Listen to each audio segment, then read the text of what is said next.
Here we are on the beautiful island of Coll. For change, where cold breaks crake in the summer, surf pounds the Atlantic shore in the winter, and we are here on really the eastern shore, which is the one facing the mainland, and it's not quite so subject to the Atlantic gales, so it's a little bit more peaceful. We're a bit more out of the wind, and we can sit and enjoy reading a book about the Declaration of Arbroath.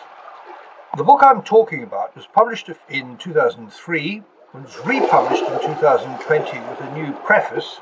It's about a subject which is basic to all Scottish constitutional debate, which is the Declaration of Arbroath. The Declaration is considered one of the most important political documents in Scottish history, though for reasons I'll explain later, it achieved that status comparatively recently. It was resurrected from obscurity in the early part of the last century by those who claim, as many people still claim, including the author of this book, that Scotland's constitutional history is more inclusive than England's. This kind of radical self-righteousness, which is so much a feature of the constitutional debate in Scotland today, infected many historians of what I would call the Runrig generation. Those who like to take the hills and spend their nights bellying in bothies to the sound of anti-English diatribes which include the received wisdom that in Scotland the people are sovereign, whereas in Britain the Parliament is sovereign. The implication being Scotland is a sort of bottom-up culture with a humane idea at the back of it, whereas the British one is top-down. The people who argue that tend to base their arguments on the Declaration. We're only lucky that a more serious generation of historians followed them. Very few of them now take the Declaration seriously as a constitutional document. It's a very important historical document, but as a constitutional document by which is meant something that gives shape to the overall political arrangement of the country, I think it's pretty well now discredited by serious historians, but it is not discredited in the popular political mind. Now, the problem with this is the political class, not the ordinary Scottish people, most of whom don't know much about the Declaration, or what little they do know is as a result of what they've heard from the political class and the sheep that follow them. I'm all in favour of sheep, they're all around here, excellent in the oven with little rosemary and garlic in different circumstances, but they don't have independent decision-making abilities, which is what is necessary in a democracy. So the argument about the Declaration of Arbroath really cuts to the heart of what is required for Scotland to be a truly democratic country. Alex Salmond, it will be remembered, proposed in 2005 that the 6th of April, which was the calendar date on which the Declaration was signed, should be a Scottish public holiday called Freedom Day. So, this book here, it's subtitled For Freedom Alone. And that's a quote from the Declaration. The author of the book is Edward Cowan, Edward J. Cowan, as he likes to be styled, who died recently at a ripe old age, but who had previously been Professor of Scottish History and Literature at Glasgow University. Professor Cowan was widely honoured and was a pioneer of what's called people's history, which was once fashionable in the West among lefty academics with a guilt complex, at least this is the way I see it, the guilt complex that their country was insufficiently Soviet. Now, in the post-Soviet world, people's history, of an extremely distorted sort, I might add, but then this book is distorted too, as I shall try to demonstrate shortly, people's history is making a comeback under Mr. Putin. But it is for freedom alone that I'm making this little program in order to show that people's history really isn't the right way to look at this issue of the Declaration of Arbroath.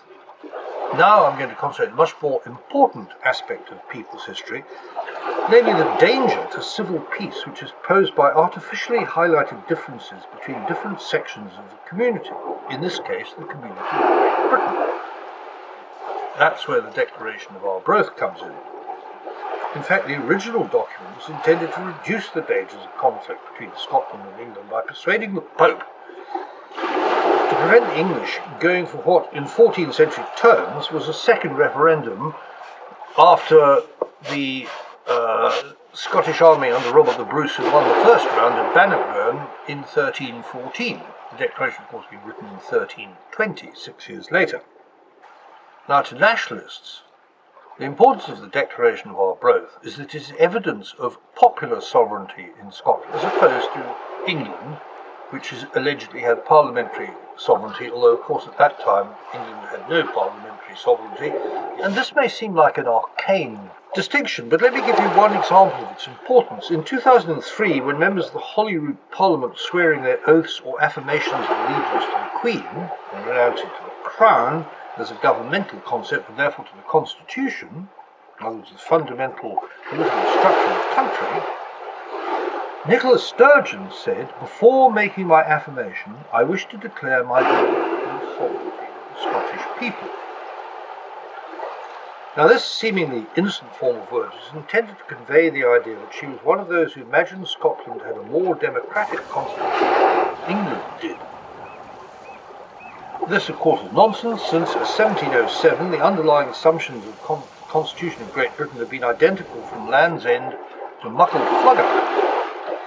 But what she perhaps intended to say was that the Scottish Constitution before 1707 had been more democratic than the English one.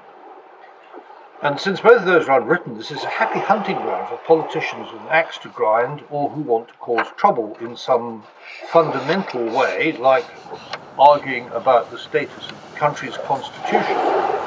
And it's for that reason that I've devoted some space in my own book, The Justice Factory, to explaining the true facts behind what was originally called the Arbroath Letter, but which nationalists renamed a declaration because they see it as being comparable to the American Declaration of Independence.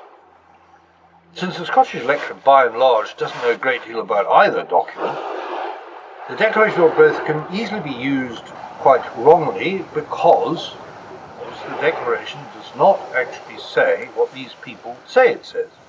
Alex Salmond said at the time he proposed Freedom Day, "We are the inheritors of that vision and that ideal of setting the country free."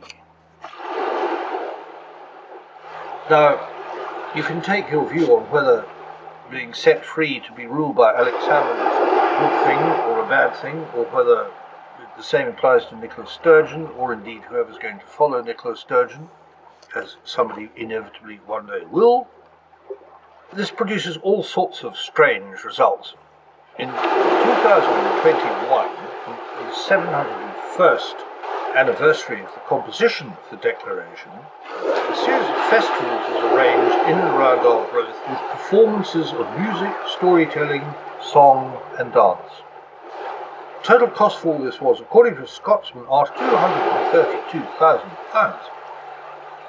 And, that's big money for a country that is struggling to find the cash to finish a couple of homemade ferries in a Port Glasgow shipyard.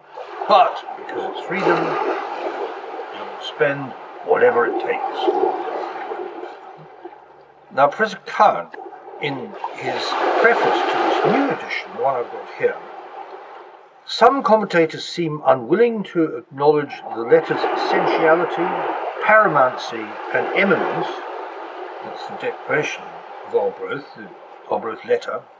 Its essentiality, paramountcy, and eminence, while appearing quite relaxed about the primacy of England's much inferior and now largely redundant Magna Carta. Now, this form of sneering at everything English is a peculiar vice of nationalists, from Nicholas Sturgeon, Alex Salmond, through to Mr. Putin. England had invaded Scotland in the 1290s due to a dynastic dispute. Scotland was beaten into submission by King Edward I, known when I was at school as the Hammer of the Scots. Then a decade or so afterwards, the Scots had recovered their poise and organisation, and in 1314 they in turn hammered Edward's son, Edward II, after which the English army fled south, according to friends at Murrayfield, to think again. The man responsible for that victory, King Robert Bruce, found himself facing challenges at home from supporters of an English-backed claimant to the throne, as well as an indirect one from abroad in the person of the Pope. His Holiness had no divisions, as Stalin remarked, but he did have the power of heaven and hell over Scots, who he had already excommunicated for refusing to stop fighting the English. After a meeting of the barons to discuss these threats early in 1320, the declaration was issued saying they would continue to resist the English whether under Bruce or some other king. Now, this was a perfectly legitimate effort of international diplomacy, as the Pope was recognised as the arbiter of European interdynastic disputes. The barons justified their claim to rule Scotland, and this is the imperial bit. This is what's so important, really. They justified their claim by quoting the victories of their Dalriadan, i.e. Irish ancestors. By referring to the King of Scots, the declaration says, "Expulsus primo Britonibus et pictis omnino delitus." My Latin isn't good enough to really translate that properly any longer, but the National Archives of Scotland translates it as follows. The Britons it first, that's the Kingdom of Scots, the Britons it first drove out, the Picts it utterly destroyed. The argument in the declaration was that Scottish sovereignty was actually justified by the extirpation of the native peoples by the invaders. Sort of early form of clearances, you could say, except the latter clearances didn't kill people. In modern terms, they claimed the right to rule as a reward for successful ethnic cleansing. The barons were asking the Chief Justice of Christendom, i.e. the Pope, to spare them the sort of treatment they boasted of having meted out to those they had displaced or killed. To me, there is something slightly shameful, almost cowardly. I don't think this is a document that you should refer to with great pride. Now, this is a document which Alex Salmond wanted to erect into a founding charter of his own nationalist statelet. Sturgeon's objection to swearing allegiance to the Queen on the grounds of a belief in popular sovereignty was based on the idea that Scotland has always been superior to England in this respect. It's worth remarking that she made that claim in 2003, but not when she first entered Parliament in 1999. What might have persuaded her in the meantime to change of view? I don't know. But it is worth noting that the first edition of this book came out in 2003. So what sort of evidence for popular sovereignty might there have been in 1320? The first point is that the Scots of those days paid no attention at all to the declaration. In fact, that it was ignored for centuries until it was found to be a useful tool in different battles from those which provoked its composition. It was not even printed until 1680, 350 years after it was composed, and then only in Latin, which few of the people Scots could read by then. It was translated into English only after the 1688 revolution, but still largely ignored. It was not used as a political weapon until the early 20th century, 600 years after it was written. So we're being invited to believe that popular sovereignty was in the Scottish soul, but from 1320 through to the 1930s, it just lay dormant. Okay.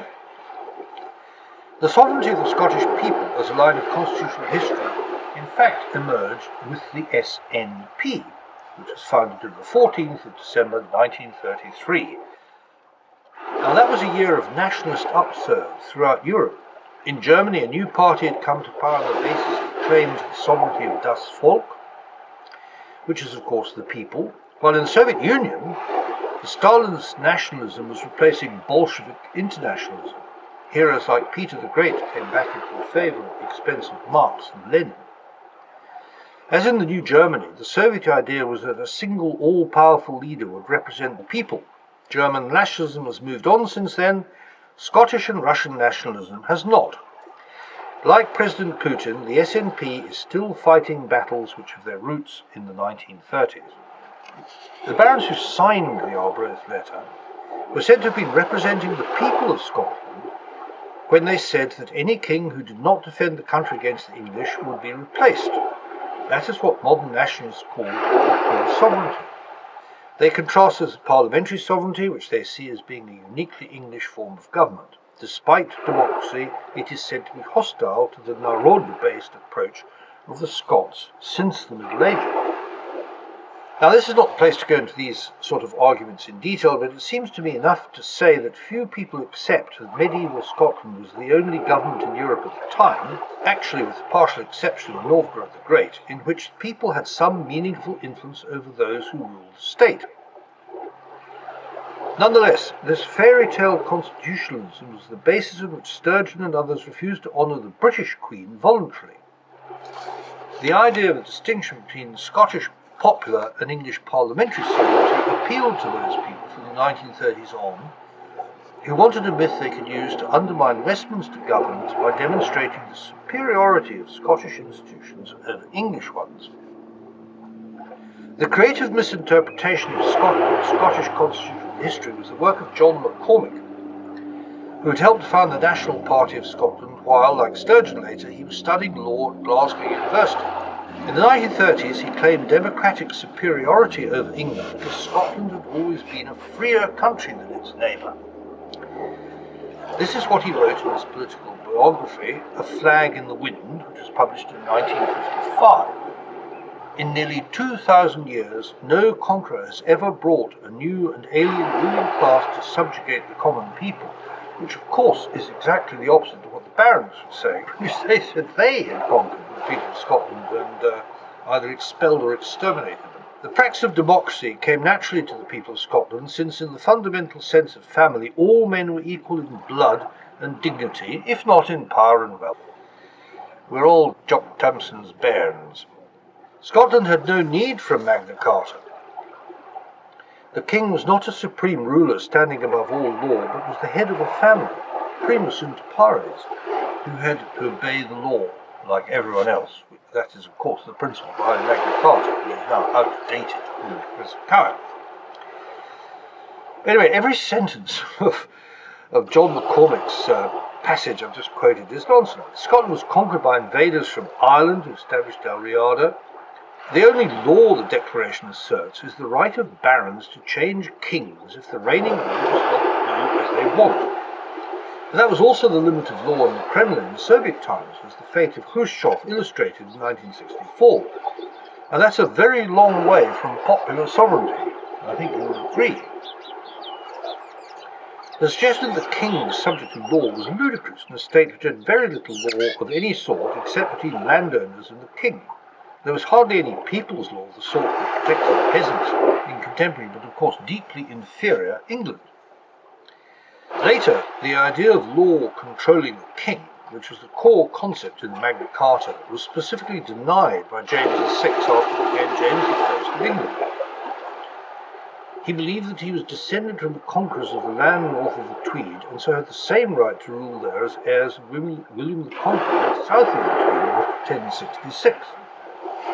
James argued that he ruled by right of conquest and therefore, like any imperial victor, above all native law. Victory in battle was a sign of God's favour, hence divine right. That theory was the main cause of the civil wars in Britain in the 1640s and 50s, and Charles I was beheaded for accepting this view, despite the fact that he was born in Dunfermline. So between the Wars of Independence, i.e. Bannockburn, 1314, and 1532, when the College of Justice, i.e. the Courts of Session, were founded, there was not much civil law in Scotland, even in practice. The theory of what we now call Scots law had to wait for Viscount Stair in the 1680s. Criminal law was then also patchy, and in any case was largely delegated to the owners of regalities, sheriffdoms, and other heritable jurisdictions, i.e. to the lairds, or in English terms the gentry. They had rights comparable to those of the lords of the manor and manorial, i.e. local courts, of the Norman gentry. The Treaty of Union in 1707 explicitly preserved these heritable jurisdictions as rights of property in Article 20. These jurisdictions were common in the Highlands and Borders and not unknown elsewhere, and were not abolished until 1747 in the wake of Culloden. The Scottish Parliament was a gathering of lairds and nobles with a certain number of burgesses, and it is worth noting, for all the baloney put out about the inherent democracy in Scotland, hardly anybody was allowed to vote in its elections. This was popular sovereignty without popular enfranchisement.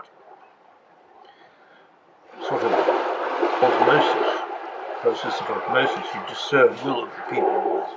That situation lasted until 1832, when the Reform Act changed the voting system of the Scottish Parliament for the first time.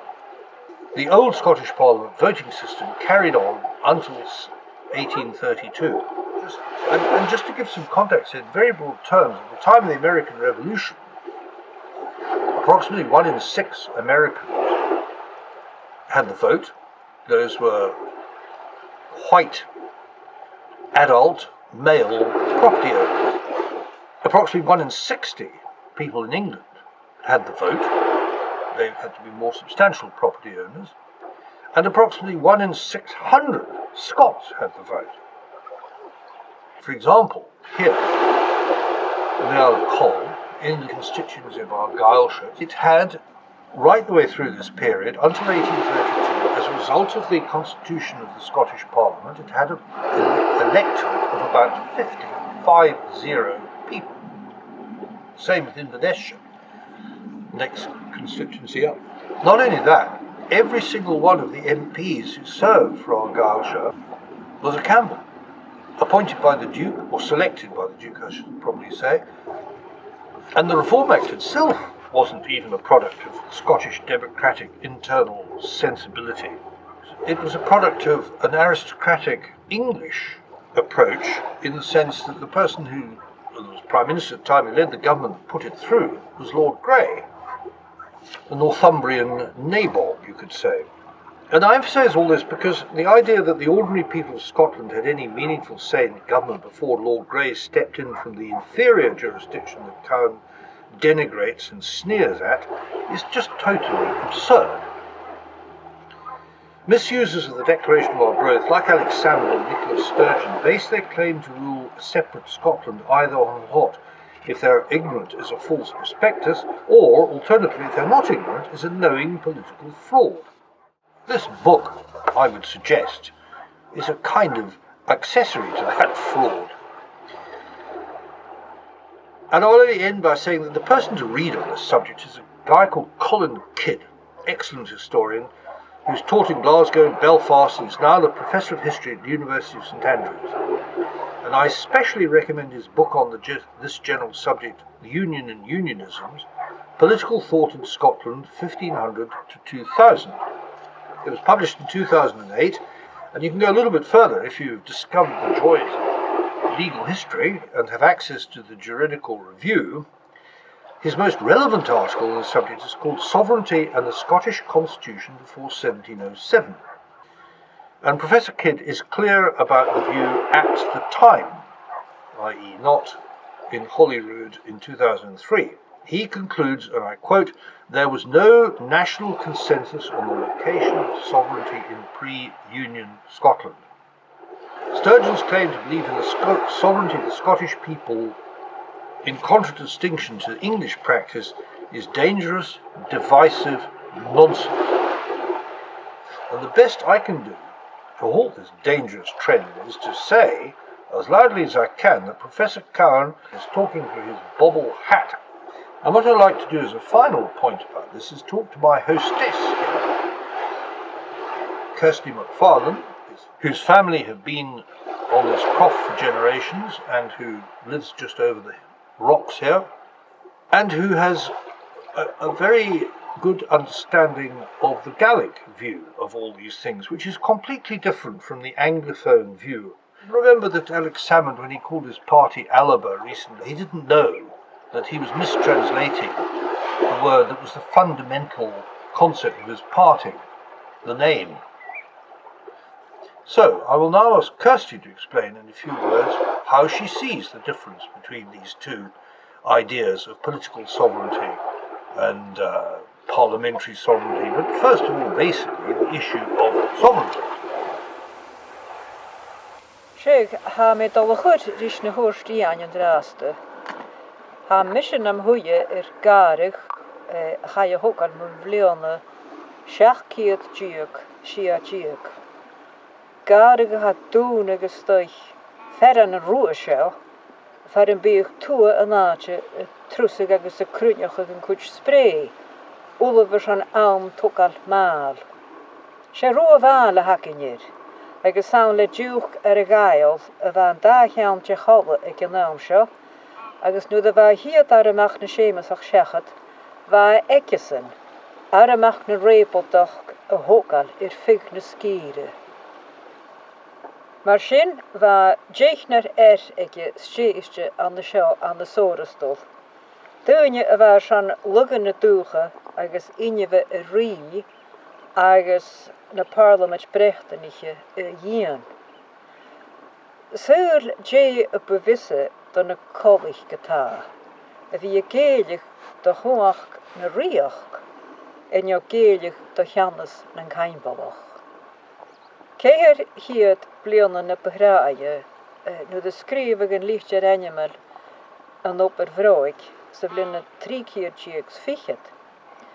Ba muintear challe as séie an dúchgaren a bhachke ó hús a chaáil meach rúil waarne. Kutsiken na chur an nuie vrúsich agus a chailin ferran a veice an ar a gael. Chan je list sé a bheith ekesen líchte op vroig agus na briaren a chaie chur an géú. Curí mi gealcatá go de gas na Collich ó seo meach na bevésale 3 na Nílan, an dúchgur an úraachge, seach an dunne fatas a bhena rí ar a gáiltoch. Ag an nuil náams gan deach a líchte a scríbeh, ha mi fistrach gon bíach na Collich cúteach a cárig an an bíaldaris, roig a chuirigur na lochlanich, as sé gaifsan na hélan an na níre galappe a chaáil, díirech lechad bliana runne sin. Hí sin an anamanáte in Nílain, gur na cóicrich út an gála, fat úne bhór, agus haiscud do gad gúin imetach clechcach skil is teolach. Mar sin chanurin na hapretú, gur sin carit a jaalliste, an commas in na dúine a bheit furach dlú op vroig. A fachkel a honnagus san hiadú sa bhéalda ag taseach na cóirci flindíag, sovereignty, ag cria in nilim seo. Ha tían an rangis mar sovereignté, ach san a salvajan a hánig an daseach mar superanus. Kutsiken, nio rotiken a ha as cion chai.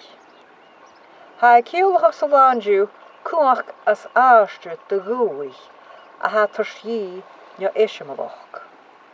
Ach mar a bheit ían a gíisigain na behráie, ha tjespet an dráste héin. An án an lávan an flói, a ha chuach seo na laie, nio rotiken a bhunne sa bhain don parlament an na lunain a han.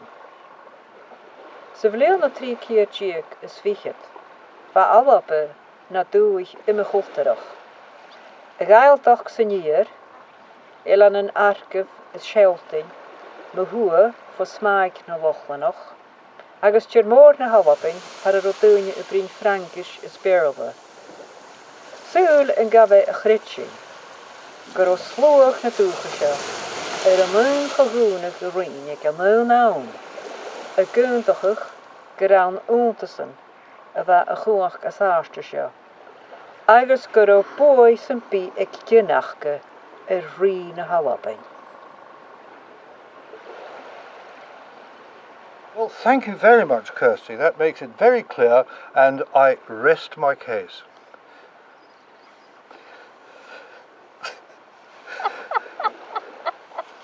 Well, I think that's all we need to say, isn't it, on this controversial subject? Oh, God.